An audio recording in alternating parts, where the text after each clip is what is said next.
I'm Ben Canning, and this micro lecture is on the strong nuclear force. As always, you need 3 or more bullet points worth of notes, a 1 to 2 sentence summary, and to do your follow-up questions on Google Forms.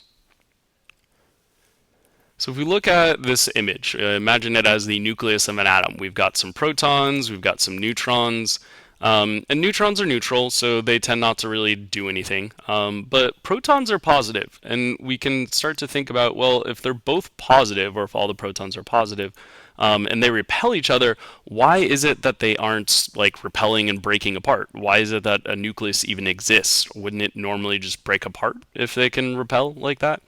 Well, thankfully it doesn't. We know this because, well, atoms exist and we exist. But that leads us to the question of what is going on. Well, in the nucleus, protons will repel each other because of the electrostatic force. So we've got two protons here, and they're going to repel each other because both are positive. However, there's also a force called the strong nuclear force that holds everything together. Now, the strong nuclear force is a force that is experienced by both protons and neutrons, meaning it can actually cause protons to attract each other on some level, but they're repelling each other because of the electrostatic force. So what that means is that with the strong nuclear force, we get neutrons that are attracting each other because of the strong nuclear force. We get neutrons that attract protons because of the strong nuclear force. And we also get protons attracting other protons because of the strong nuclear force, but they're also repelling each other because of the electrostatic force.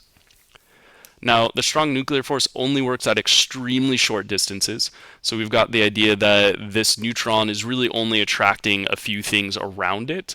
It's probably not attracting this neutron way on the other side of the atom. So that's a little bit of why we get this balance of the electrostatic force kind of pushing things apart and the strong nuclear force pulling it together at short distances. Otherwise, if it were that much stronger and could work over longer distances, we might get a nucleus that would collapse in on itself, and thankfully that's not the case. Now, there's a lot more that goes into it than what I've said, so please go on YouTube, Google some of the other informative videos that are out there.